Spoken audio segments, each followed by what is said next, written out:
நான் ஒரு மாற்றுத்திறனால கேலிப்பர் போடுவேன். ஸோ நார்மல் டைமில் போட மாட்டேன்.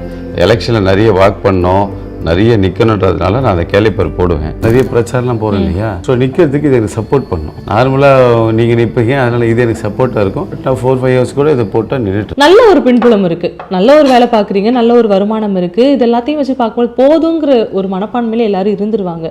எதுக்குப்பா நமக்கு, எதுக்கு அடுத்தவங்க பிரச்சனை, நம்ம நல்லா இருக்கோம். ஏன் சார் அரசியல் கஷ்டமா இல்லையா? நல்ல கொஸ்டின் கேட்டீங்க. அண்ணன் வந்திருக்காங்கல்ல, கோடி கோடியாக விட்டு வந்திருக்காங்க. ஒரே வரைச்ச நான் வரத்துக்கு என்னங்க இருக்குது? என்னை வாழ வச்ச என் மக்களுக்கு நான் வரேன்னு வராரா இல்லையா? அப்போ அவர் கூட நான் ஏன் பயணிக்கக்கூடாது? எனக்கு தேவையான, என் குடும்பத்துக்கு தேவையான சம்பாதிச்சு வச்சுருக்கேன். துணை முதலமைச்சர் என்னையும் ஒப்பிட்டு கூட சில ரீல்ஸ்லாம் கூட பார்த்துருப்பீங்க. ஆனால் என்னுடைய அசட் ப்ராப்பர்ட்டி 28 கோடியே சம்திங் போட்டிருப்பேன். அதை நீங்கள் ரீல்ஸ் பார்த்துருப்பீங்க.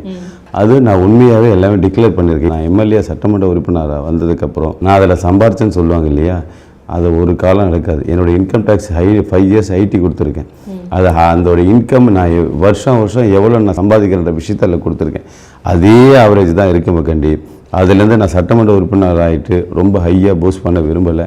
என்னோடய நோக்கம் அது கிடையாது. இந்த வாய்ப்பு எனக்கு தொகுதி மக்கள் கொடுத்துட்டாங்கன்னா நிச்சயமாக சொல்கிறேன், அவங்க தொடர்ந்து என்னை அவங்க பயணிக்கிறது தான் ஆசைப்படுவாங்களுக்காண்டி கட் பண்ண மாட்டாங்க. அந்த ஒரு வீடு ஒன்று ஆல்ரெடி நான் உங்களுக்கு சொல்லியிருப்பேன். அந்த வீடை பார்த்தீங்கன்னா இன்னும் என் மைண்டில் ஓடிட்டே இருக்குது. நைட்டு தூக்கமே வரல. அந்த நான் பிரச்சாரம் முடிச்சுட்டு அன்றைக்கி நைட் பார்த்தீங்கன்னா இந்த மாதிரி அந்த தம்பி ரொம்ப இளமையாக துடிப்பாக இருக்கான். 2 பெண் குழந்தைங்க. அந்த ஒய்ஃபெல்லாம் பார்க்குறச்ச அந்த வீடை எப்படியாவது கட்டி கொடுத்துடணும்.